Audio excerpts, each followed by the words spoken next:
Hi, hello.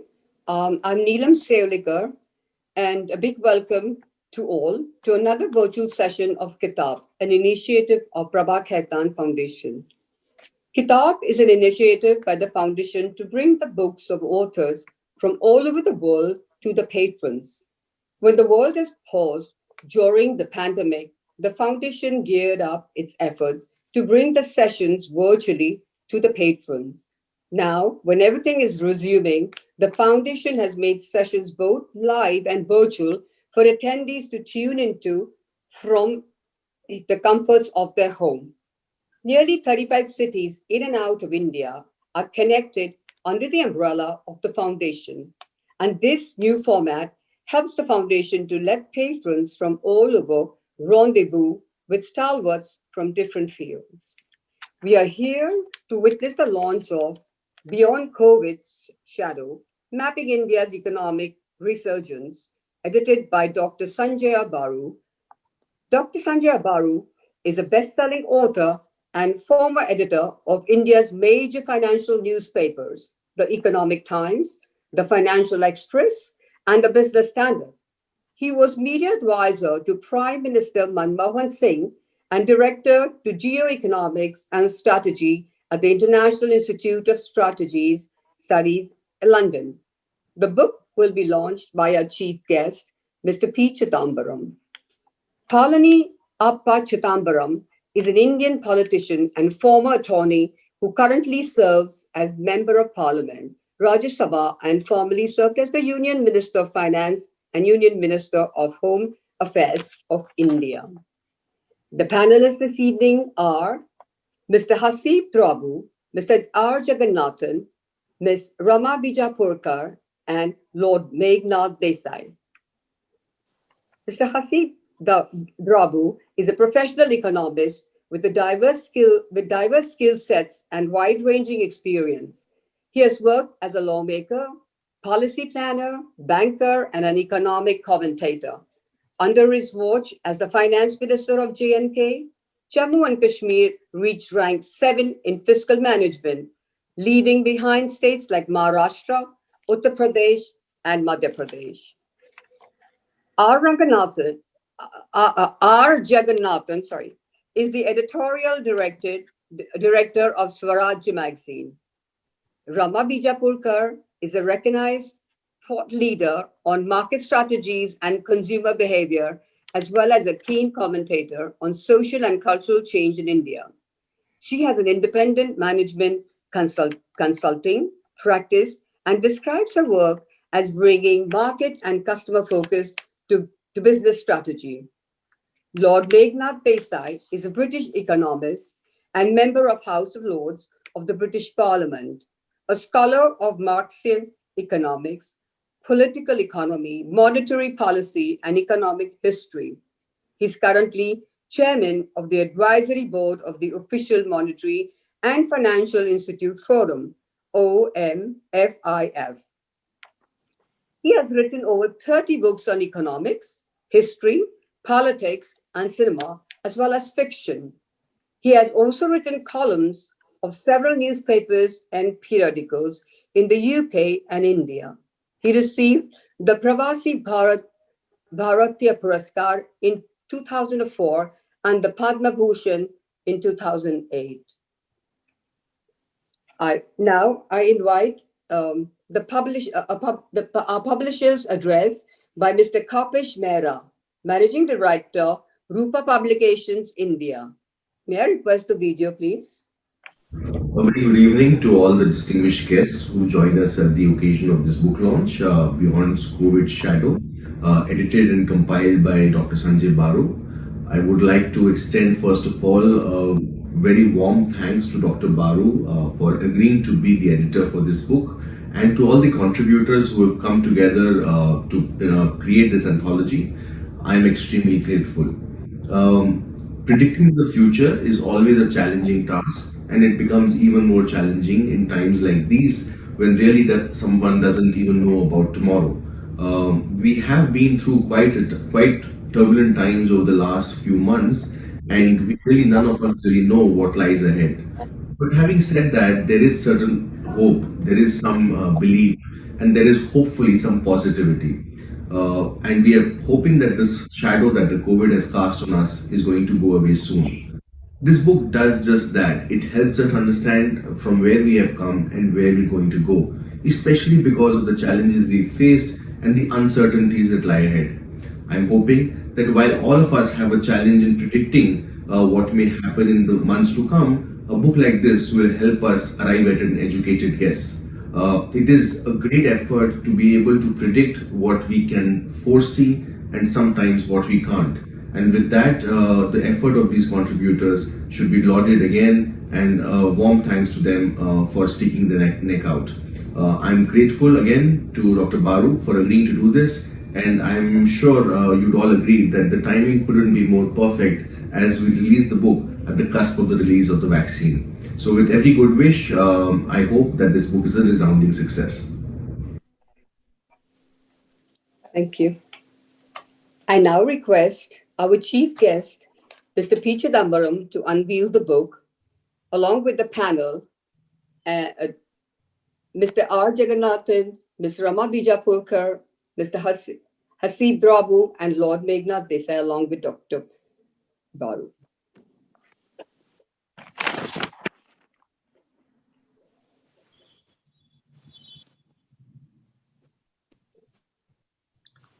Thank you. Thank you very much.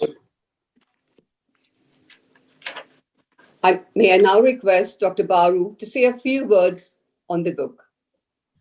Well, thank you very much. Thank you for hosting this virtual launch. The COVID has been a year of a lot of new things, new experiences. The book has been organized on my laptop. It is now being released on my laptop. It's a strange experience. I must first begin by thanking Mr. Chidambaram for joining us this evening. He was someone I reached out to very early to write a chapter for this book, but his many preoccupations kept him away. So I said that if you can't write a chapter, you at least release the book and talk about it. But each of the 20 authors, 22 authors actually, because both Dr. Rangarajan and Rajiv Kumar have two co-authors. Each of the 22 authors responded as soon as I invited them to speak. There's only one author that could not deliver because of COVID, because he was a victim of COVID, which was Dr. Thomas Isaac, the Finance Minister of Kerala. I was very keen on getting Thomas's essay in because that would have kind of balanced the entire range. We have Mr. Subramaniam Swamy on the right, both a kind of rightist economist and rightist thinker. I would have liked to balance him with Thomas Isaac on the left, but unfortunately COVID struck Thomas. I think of all my authors, 23 authors, only Isaac was struck by COVID, though Kerala has the track record of having managed it better than most other states. But I would like to thank each of my authors for sparing time. The purpose of this book really is for people to think about the consequences of what has happened in the last year as far as the economy is concerned. Because COVID has had many consequences. One major consequence has been the lockdown, the migrant crisis, the slowdown of the economy, which was already slowing down. And I think you get a very diverse set of opinions here.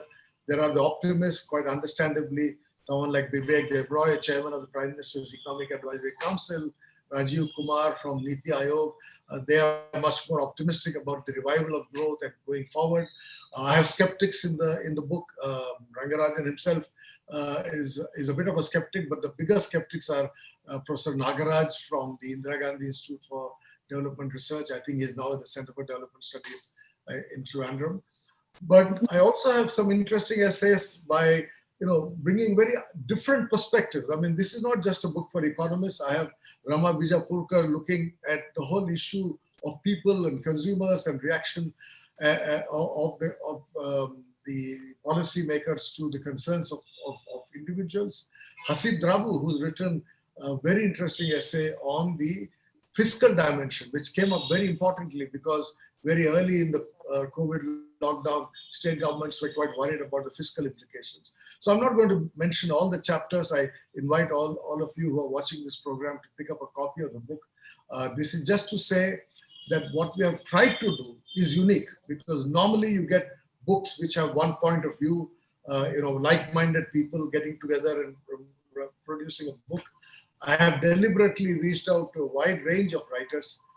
Jagannathan is the editor of Swarajya, and he has a very interesting essay looking forward beyond COVID. So, like Amitabh Kant, again, someone in the government. So, I have a very wide range of writers, and I think you get a flavor of different opinions, which is something which is not often the case in this country, where people are living in echo chambers and listening only to what they like to listen to. So, this is not an echo chamber book. This book offers you a wide range. I just want to say this much at this point. When we come back to the discussion of the book, we'll have more to say. I think we'll now look forward to listening to Mr. Chidambaram talking to us. Good evening to all of you.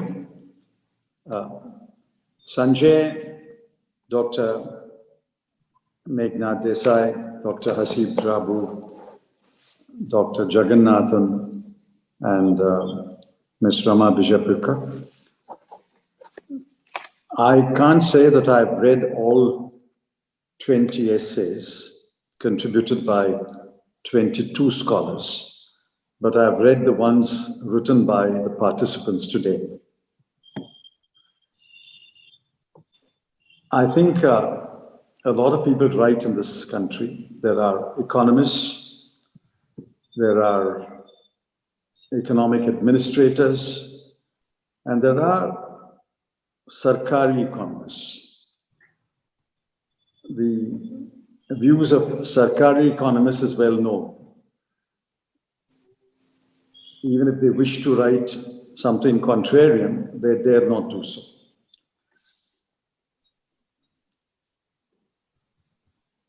Sanjay mentioned a few names. Those are the ones who are very optimistic about the future. Some are very pessimistic. Ms. Bijapurkar's article ends on a very pessimistic note. In fact, it trashes all that we have done in the past as meaningless to the average consumer. On the other hand, Mr. Jagannathan recommends digital tech solutions. I wish he and Ms. Bijapurkar engage in a one-on-one discussion about the average consumer and the digital tech solutions. My view is that, unlike what Sanjay said in his column or article, the consequences of COVID were not so uncertain as he makes it out. In fact, he himself recognizes there are known uncertainties and unknown uncertainties. I think many of the uncertainties were known. And if after a few months, the known uncertainties are no longer uncertainties. It was pretty certain that the migrant labor force will migrate back to its states, and there was no provision made for that.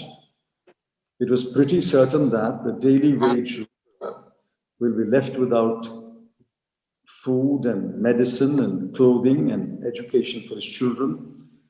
And there was no provision made for that for many, many months. And even now, there's no provision made except for the 2,000 rupees that was given to land-owning farmers, underline land-owning farmers, including absentee landlords, including a very wealthy auditor in Hyderabad whom I know, who suddenly got a check at 2,000 rupees an acre for a land which he has not seen in the last 35 years.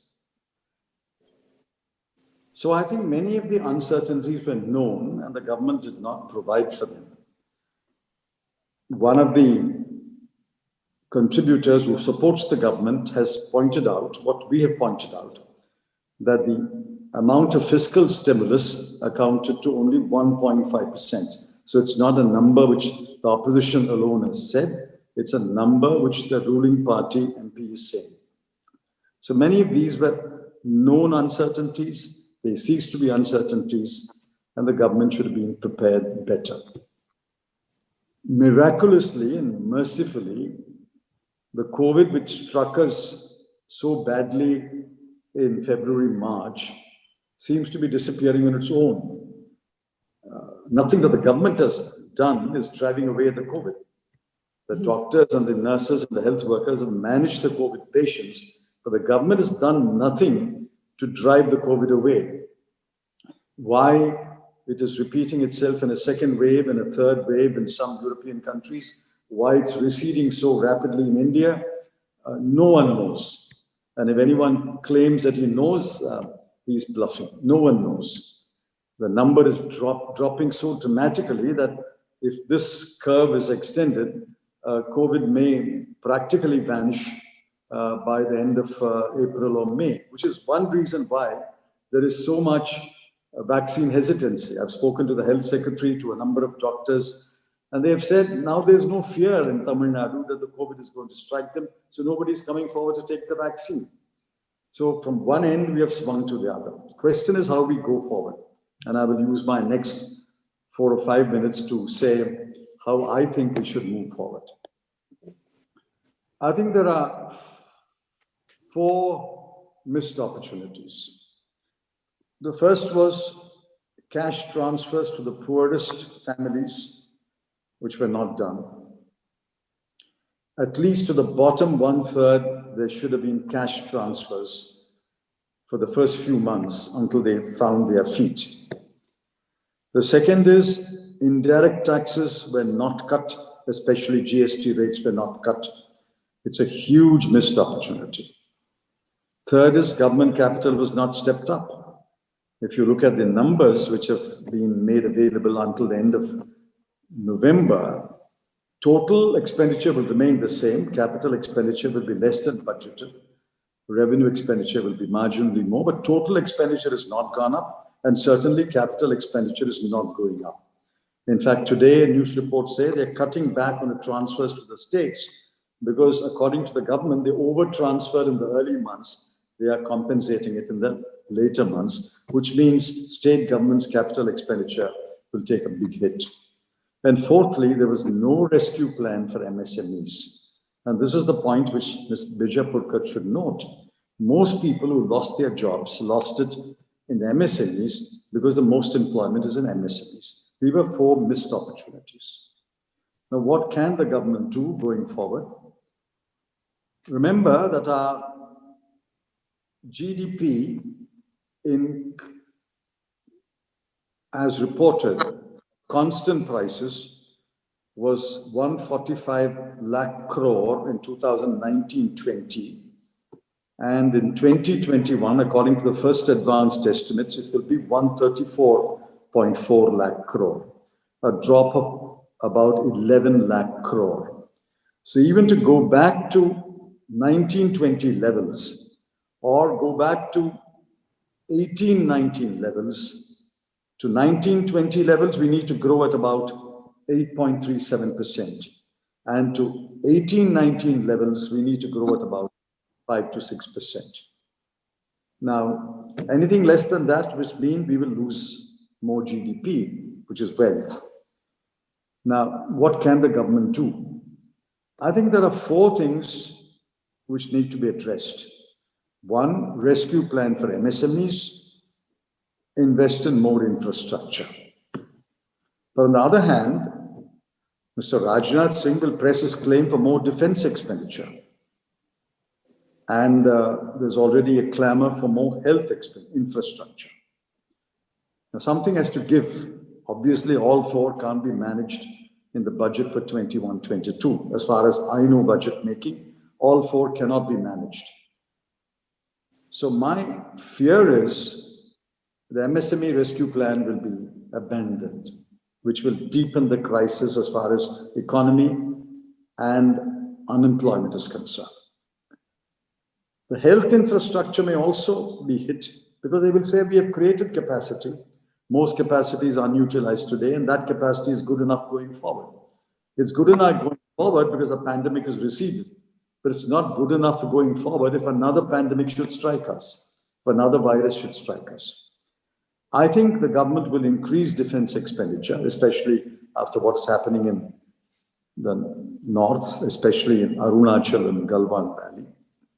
The villages and the new villages that are sprouting in Arunachal, they will increase defense expenditure and they may step up more capital expenditure. I think together, most defense expenditures spent abroad. It won't help India. Very little part of the defense expenditure spent within India. So I think we have to prepare for a low growth rate, a slow recovery, and fellow Indians suffering a little more. I don't think the recovery is going to happen in 21, 22. It may happen in the second half, but a very low recovery, a very slow recovery. A lot of fellow Indians will continue to suffer. The class for which Ms. Rama Vijayapurkar very eloquently argues is the ones that is going to suffer. Those who have added $40 billion in the last few months, thanks to the stock market boom, will not suffer. They've added $40 billion worth of wealth in the stock market boom. But that's not going to make any sense or any meaning to the very poor of India. So let's prepare, let's brace ourselves for low growth, slow recovery to the latter half of 21, 22, and continued suffering for the poorest sections of India. I think the book lays out 22 contributors. I think there are 23 views. I would recommend no minister reads all 23 views, but at least reads the views which fit in with the government's current thinking and do something rather than talk big. The response so far has been underwhelming. I don't expect it to become dramatically efficient in the budget of February 1, but at least they should give indication of their intention to move forward, taking into account wise counsel. Thank you. Thank you. Thank you, Mr. Chidambaram. Thank you. Thank you. You know, what you just said reminded me of one of the arguments that comes through our book, which is that while the Ministry of Finance claims that the recovery is V-shaped, that in fact the recovery is likely to be K-shaped, where for some people it is V-shaped, some sections of society, the recovery is a V-shape, but for other sections of society, it's a reverse V. And therefore, what we are looking at is a duality getting accentuated. I'll invite Professor Lord Meghnad Desai to speak now because he has another commitment. He's in London, joining us from London. One of the interesting things that you say in your chapter, Lord Desai, is that you look at the long wave, the long wave of growth, that from 50 to 63, the economy grew. From 63 to around the late 70s, there was a slowdown. The 80s and 90s, we saw a recovery. And that what you now argue is that we are seeing a long-term slowdown. Maybe you'd like to elaborate a bit on that before you have to leave us and go away for your next commitment. Thank you, Sanjay. Thank you very much. I just took the view that in Indian economic forecasting, it's best to be pessimistic. I think we have had our good days and we have had our bad days. Having been born in 1940, I've lived through more bad days than good days. So I remember that. I think main concern I have is that the vulnerable have to be protected. The first task of a government, what we have learned in COVID everywhere, across the world, livelihoods have to be protected. Lives and livelihoods. But livelihoods have to be protected because even people, even if the well-off people, even if they have problems, they have hospitals to go to and isolation and all that, which the poor can't do. So I think the first task of the government should be the defensive one of setting up fairly robust safety nets so that people can rely on those safety nets. And as Mr. Chidambaram said, in a sense, the way the migrants behaved, to me it was very shocking, but ultimately they have no choice. They have to go back to where they came from.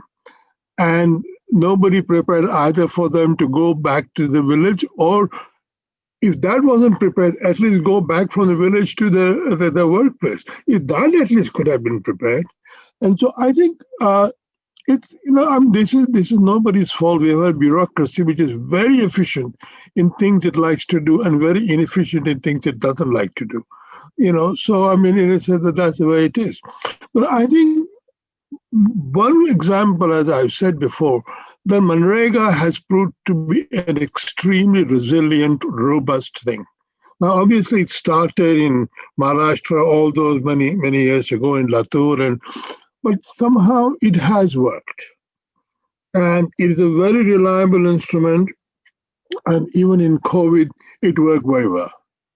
So I would actually like to set up a uh, Manrega for uh, urban migrant workers, or for all workers for that matter, because as I think it's Rama Bijapurkar who shows in her tables how many people are laborers or casual laborers or basically the poorer people.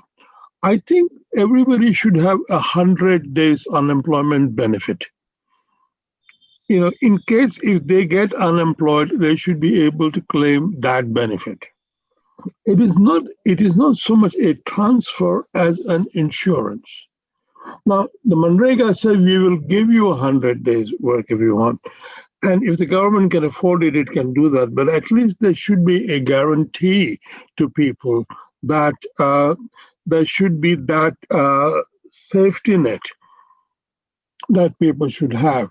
And then I think another thing which also comes out of COVID, and this again is for almost all countries, including the one where I live right now.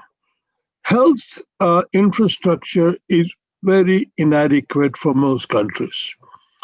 Public health has not been properly invested into, and I mean, even otherwise, if you go to uh, any hospital in Delhi, I mean, there are people in corridors, there are people out in the ground, there are people lying around, and it's appalling conditions in which people live. So I think don't go for big hospitals. Not everybody has to have an aims, but as I said, the Delhi Mohalla clinic I like very much. Somewhere between Mohalla clinic and sort of slightly larger hospital. But we need lots and lots of those hospitals because people have to be looked after. And okay, COVID is a kind of pandemic, but we have perpetual ill health in India for among the poor, and they have to be looked after. So I think if we can get a safety net for the unemployed or the likely to be unemployed, and a health facility for those who, well, for everybody more or less, except the very rich urban or rural people, then I think at least we would have said that lives and livelihoods have been protected. And beyond that, what the budgets do and fiscal policy and macro policy, I'm sure there are enough people who worry about that.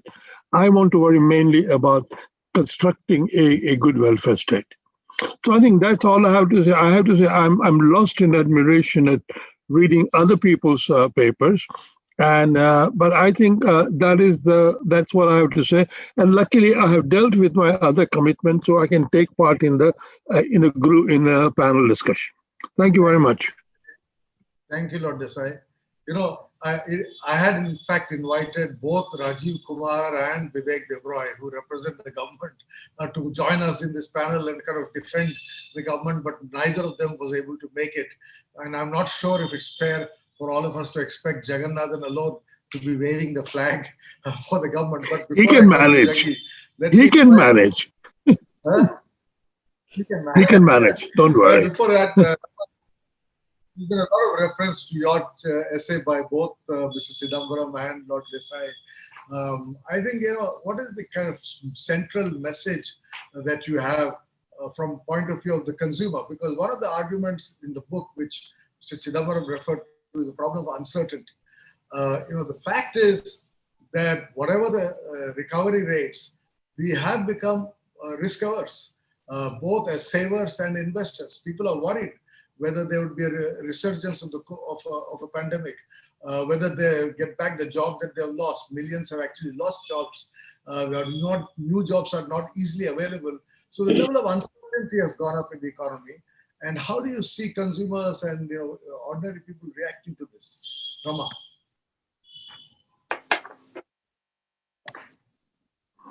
Are you asking me? No, no, Rama. Rama, okay, yeah. Sorry, I thought you were asking Lord Desai. No, I'm asking you. So can you repeat your question for me?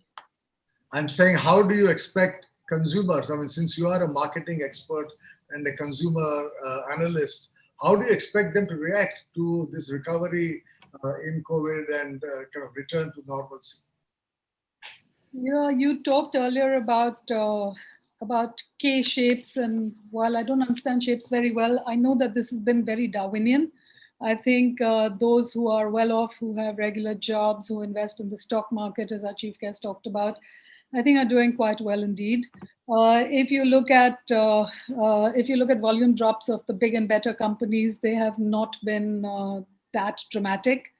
So I think that those who are, and that is what I also say in the data, it is just the data that I present of what the kind of livelihoods we actually have. And so a lot of people whose livelihoods have come from daily wages, whose livelihoods have come from being petty traders and so on, have not been doing very well. So I think it is a fact that the weak have become weaker, the strong have become stronger. Or if you look at car sales in Bombay City and the number of new registrations, they're actually more than I ever thought would happen. So I think we're seeing good times and bad times. It is the tale of two worlds.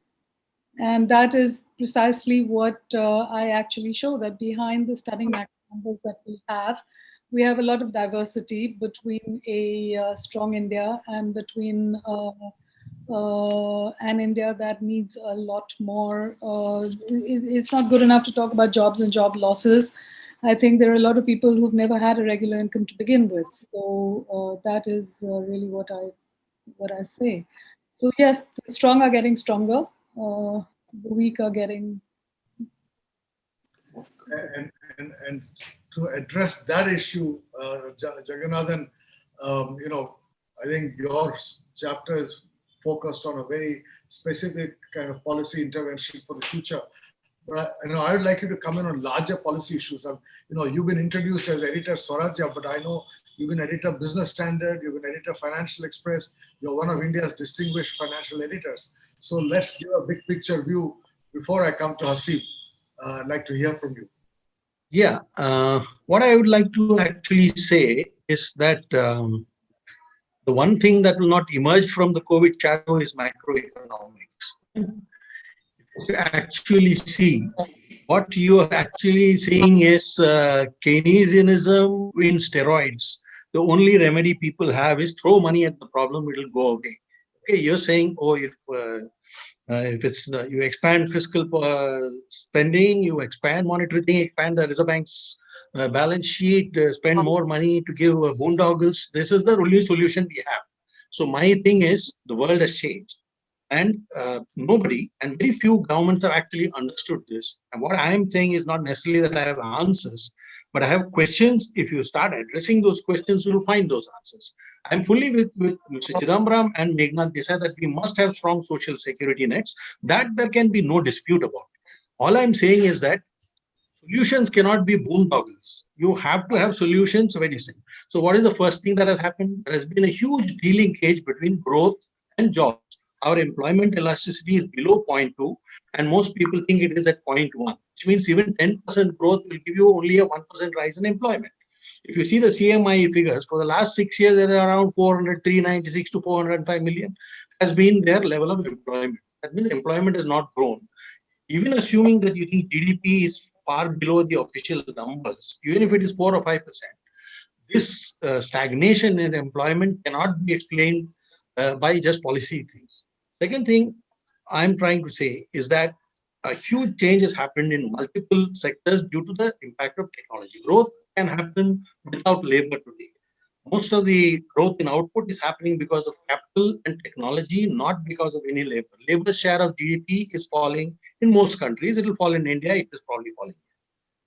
We are seeing emergence in digital thing of a zero marginal cost society, where increasingly digital products, even real products, are actually at the margin costing zero, which means that the fundamental economics of many companies is changing. You can see that in energy with renewables. You can see the banking where you don't need any of the infrastructure. It's all in your phone. And you can see that in media, where there are some 500 million blogs, which is 10 times more than the total size of the media in the world. So dematerialization has happened. You have seen disintermediation. You have seen a zero marginal cost product base. So there are no revenues, but there's a huge amount of output. So it's happening. Even digital technology has dematerialized large parts of the material part of the economy. I mean, things like coal, this thing, all the resources, you're going to see less use of, including spectrum. We think spectrum is scarce, but I am saying spectrum costs are going to crash like anything, because spectrum using technologies are becoming far, far better every 5 years. Then you have ownership society is disappearing. Thomas You're David, having to have, sorry, when you called, I was in another call. yeah, No, I was just worrying. Not Desai. Okay, thanks. yeah. Sorry. Yeah. So the other thing is that's changing. We are deeply into a gig economy, where I think increasingly people are going to pay by use and not own things. You're going to have fewer people trying to buy cars. They will have shared mobility. Fewer people trying to own homes. They will try to rent homes. So this is fundamental. That's changing. The last thing I would like to say is even our assumptions about sectors that will create a lot of jobs are going to be go for a toss. Let's say today it's conventional wisdom to say that the big job creators are construction and real estate and all these things. But tell me, if technology has subsumed all other sectors, why will it leave out only construction and real estate? Today, the speed of building is so high. Just a few weeks back, Larsen and Toubro created a 3D printed two-storied house in 106 hours. Okay. Now consider what technology can do to mass housing. You are not going to create the kind of jobs that you're doing earlier. So what I'm trying to say is substantial parts of the economy have been taken over by the digital or virtual parts of the economy, and this is the growth. So this creates two kinds of challenges for any future government. That is, one is you're going to have a huge polarity in jobs. There will be a high super skilled who will have any amount of salaries, who will be very rich, and there will be a very big explosion in what I call blue collar services. This is the Uberization part of the economy, where you're going to see the Ubers, the Olas, the Amazons, the Swiggies, the Zomatos. They're the ones who are going to generate huge amount of jobs. And your average entry-level job is going to give you much higher wages, say somewhere ranging from 15 to 25,000, which will be more than a skilled job. A dentist today at the entry level doesn't earn more than 15, 20,000. So the guy, delivery boy of the Swiggy, is going to earn as much. He has a back-breaking job, a thankless job. This is all happening. So my point is, macroeconomics is not going to give us any solution. We need to study microeconomics sector-wise and see where you are actually going to see job growth will depend on an acute understanding of sectors and how technology and changes are impacting you. And my suggestion is that we should pay less attention to top line growth and look at the quality of the growth, look at the sum of the parts, and you will understand the whole. That is the way you need to understand India. India is not something that's created in Delhi. You know, it exists in Jammu and Kashmir, it exists in Tamil Nadu, it exists in Maharashtra. It's the same with the economy. So the different parts of the economy have to be studied as parts, and you can provide solutions for them. You cannot do it macroeconomically. And once you put the money, you're only going to see stock market guys getting the money. Okay, sorry to interrupt, but we are kind of running out of time. Yeah, Sure. But there are two issues that the COVID and this year have thrown up in policy terms. One is the whole issue of center-state relations, state finances, because health is a state subject. And I'm going to request Dr. Hasib Dravid, the former finance minister of Jammu and Kashmir, to come in on that. But a second issue, this whole Atmanirbhar Bharat trade policy. And we have two excellent chapters from Jayanta Roy, who was an economic advisor, I think, when Mr. Chidambaram was a commerce minister, and Biswajit Dhar, who's also been an important policy player in the trade policy. And two excellent chapters by both of them with very different views. Jayanta wanting more trade liberalization, Biswajit cautioning against it. But I'm going to request Mr. Chidambaram to come in after Haseeb as a former commerce minister and someone who's responsible for the big bang opening up of India, to say a few words on Atmanirbhar Bharat, trade policy, etc. But before I come back to you, Mr. Chidambaram, Haseeb. Thanks. Thank you, Sanjay. Basically, I find this collection to be very wide-ranging, as has been said already by Mr. Chidambaram and others. But if there's one thing that I kind of wanted to see in this book is how this pandemic has redefined risks to the economy. That is a key factor which will determine almost everything that one is talking about. But we have been focused entirely, with the exception of this book, on growth rates, V-shaped recoveries, and so on and so forth.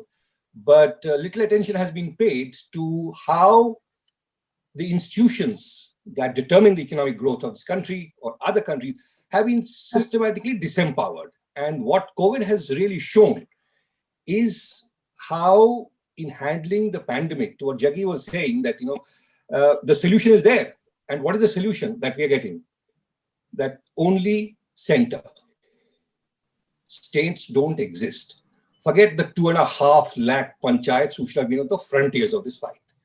So it reminds me of the good old days of only Vimal. Now we have only center, which is about handling anything that. So while centralization is not a consequence of COVID, it's been a process that has been overseen by previous finance ministers and governments.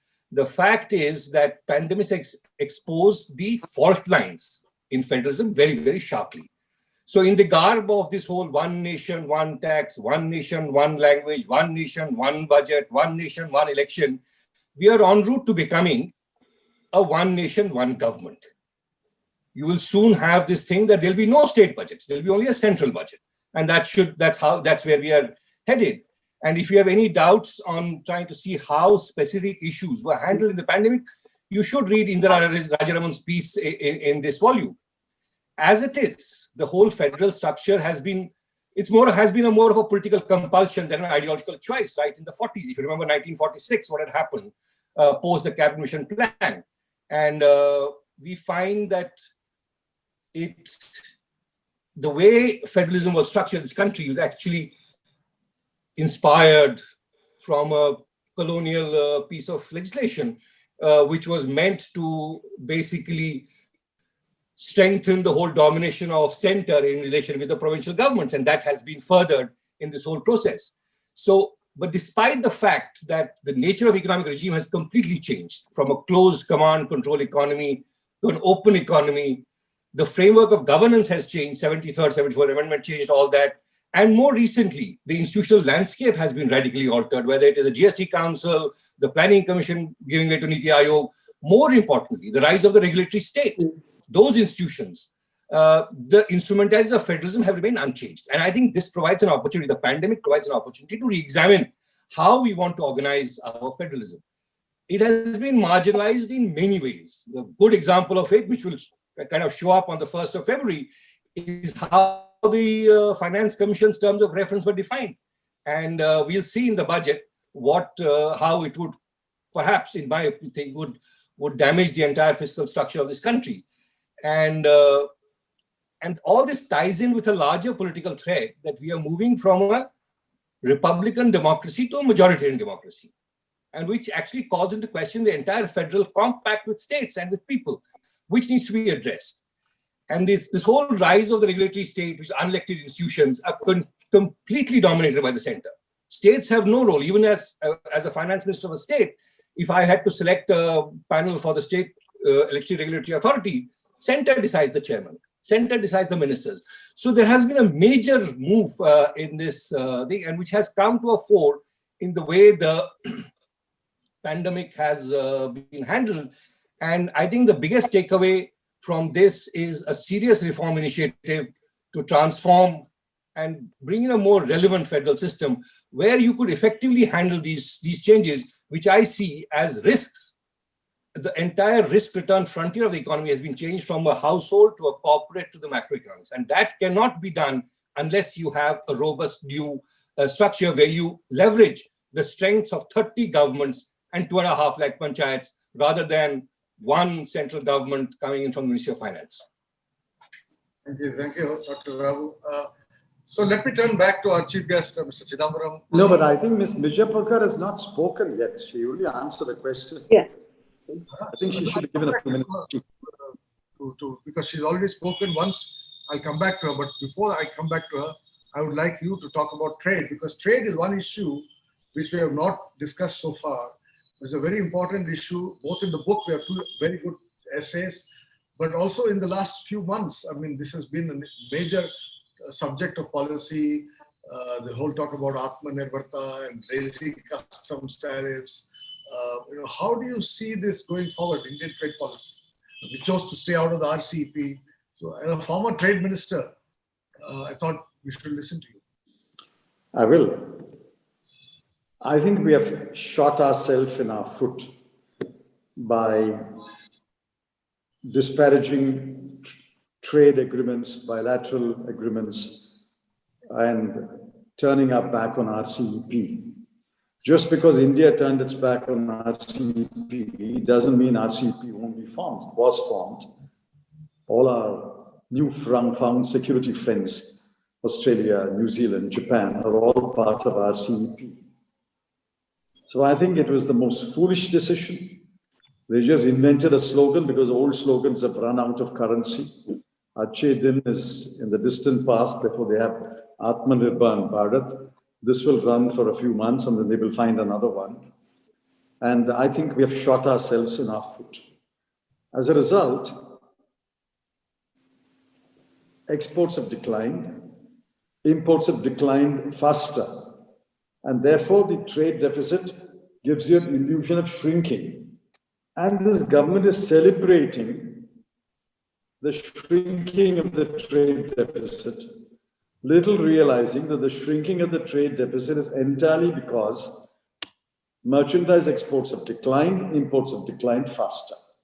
We reached a peak in merchandise export of US dollars 315 billion in 2013-14. Ever since Mr. Modi took over, we have not crossed that number. This year also, I doubt whether merchandise export will cross US dollars 315 billion. Which means what? Just look down the line. If merchandise exports decline, jobs are lost. We are not able to export because we don't have containers. Nobody wants to send containers to India because the containers have to turn empty. Nobody thinks through the consequences. I think Mr. Desai was right when he said bureaucrats are very efficient in doing what they like and more totally inefficient in doing what they don't like. Nobody cares about the jobs that have been lost in stevedoring, in what they call charter party, in chandlering, in loading, unloading, all the jobs that are associated with ports, transport. Trucks are idle because there are no goods to be transported to and transported from ports. I think this government's trade policy is completely warped, completely wrong. It is add to the misery. And remember, Swaminathan Iyer once demonstrated that no country has become a middle-income country without exports growing at least 15% a year. We were growing exports at 15% a year. Today, we are not growing. If exports don't grow, we will never become a middle-income country. We'll never create jobs. And just to end on a provocative note, the recovery will not be U or V or L or K. It will be like the Tamil, this is an inverse return, Tamil letter Sri. If you write the Tamil letter Sri, I'm sorry I can't show this is a mirror image, but write the Tamil letter Sri. I wrote in a column, this is the kind of recovery we're going to have. As Mr. Jagannathan said, some will be at the top here and the others will be where Mr. Vijayapurkar is concentrating at the bottom here. That's what's going to happen. Thank you. Jaggi, I think you need to come in. First of all, Mr. Chidambaram, what you said on RCEP goes against your own party's position. No. It doesn't. I wrote the manifesto. I chaired the manifesto committee. No, but the Communist Party Not that we spokesperson. don't. Party's position was, I'll tell you what the party's position was. Party's position was, we were perhaps right in not joining RCEP on the first day, but we should keep the window open to negotiate our way back to the RCEP. These guys have closed even the 2-year window. And that 2-year window has been opened and made a liberal window by saying you can come at any time today. And even then they are turning it down. And I can't believe that Mr. Jaishankar, of all people, who championed trade liberalization, is defending the decision to stay away from RCEP. This is what happens when an intelligent man becomes a Sarkari defender.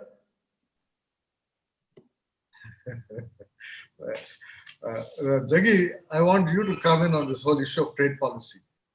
Yeah, see, I think we are going to have a bifurcation of trade policy. I think we should have free trade agreements with all non-Chinese democracies, because China has turned out to be a rogue state, and it is aligned with 2 other rogue states, which is Pakistan and North Korea, and that is what they are.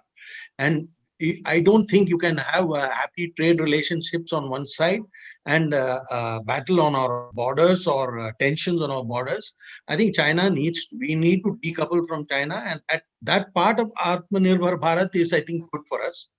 But we need to have free trade agreements with every other country. We can do it with BIMSTEC, we can do it with individual neighbors like Bangladesh or Sri Lanka or whoever. Plus, you can do it with the European Union, you can do it with Latin America, but not China. So RCEP, in fact, Arvind Panagaria, who's a huge votary of trade, has changed his mind on RCEP after analyzing the Chinese and how they're behaving with everybody in the world. So this rogue state needs to be shown its place, and sometimes you have to pay your own price for it, because when you try to be decoupled from Chinese economy, you are going to hurt yourself as well. But defense calls for some amount of hurting yourself. There's no other way to do it. Did England trade with Germany in the Second World War? We are in the midst of fighting an axis of evil there. And why the hell should we trade with these guys? No way. Thank you. You know, one issue which we have not been able to tackle in any great detail is the response of corporate India. And both Hasib Dravu and Rama Bijapurkar are in Bombay, the kind of home of corporate India. I'd like you to reflect a bit on how the corporates have responded to the COVID, and what is it that they expect from the budget going forward. I know Hasib is working with some corporates, so why don't I start with you, Hasib, and we'll have Rama, the only lady on the panel, have the last word. No,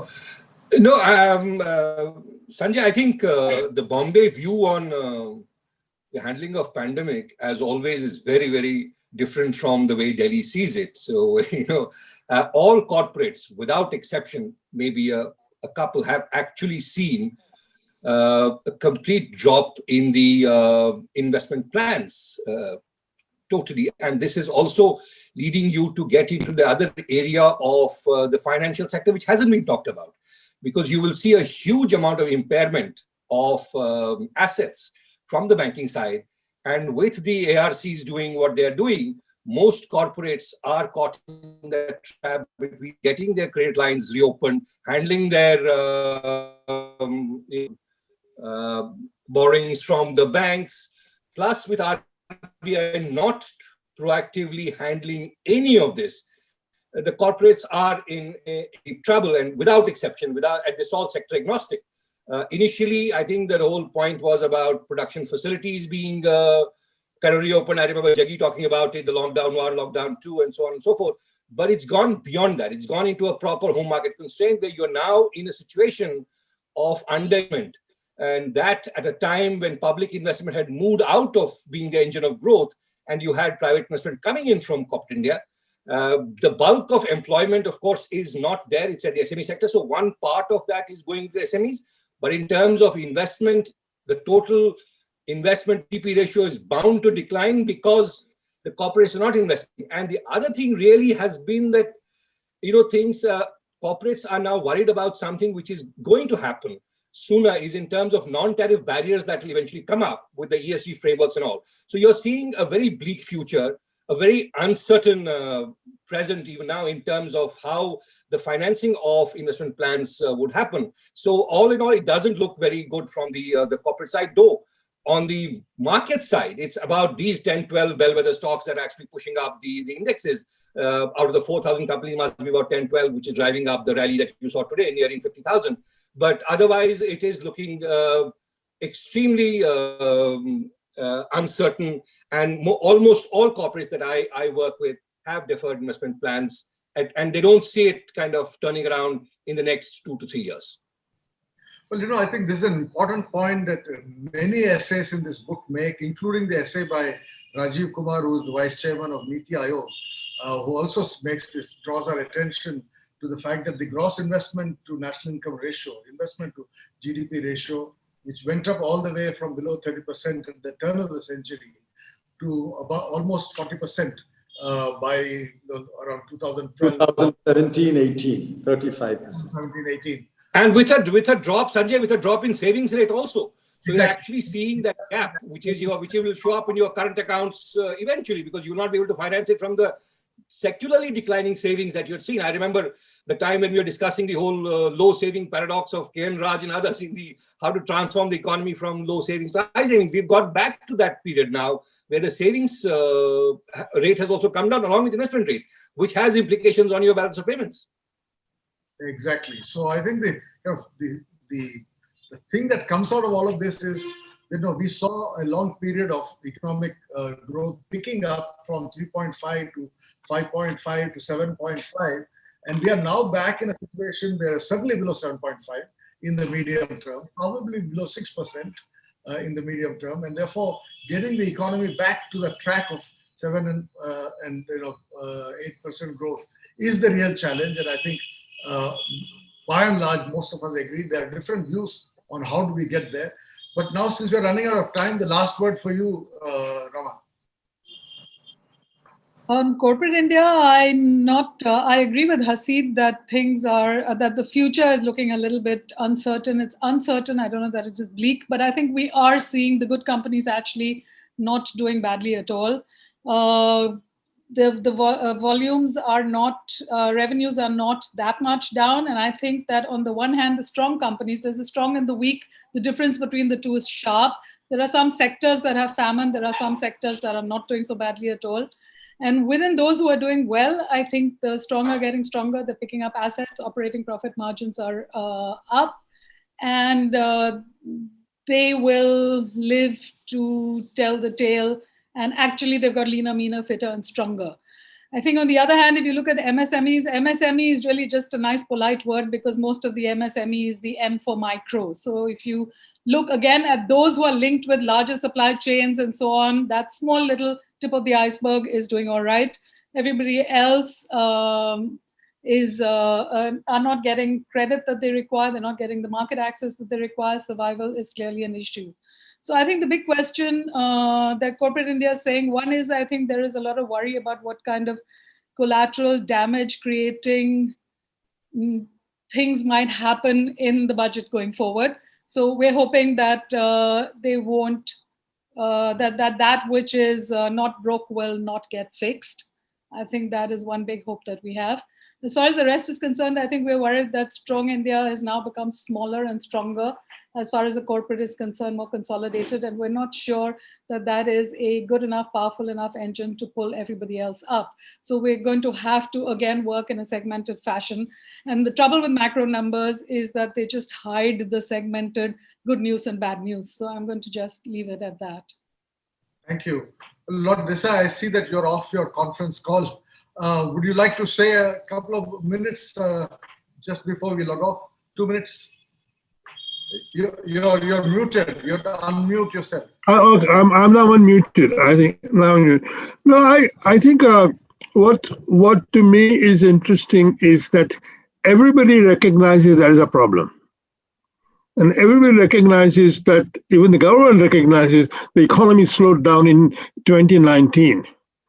I mean, we know that this growth cycle. We're in the bottom of the growth cycle, and I am very surprised that the fiscal stimulus was so small. It's quite remarkable that when everybody was saying, go for it, IMF, World Bank, everybody was saying, while there are a lot of money being talked about, as many people have pointed out, as Rangarajan points out, and as Mr. Chairman pointed out, there's very little net stimulus. Now, why this was, I couldn't understand. What was it that was stopping the government? One chance you have to spend money, you bloody well go out and spend money. Instead of doing all sorts of technical things here and there.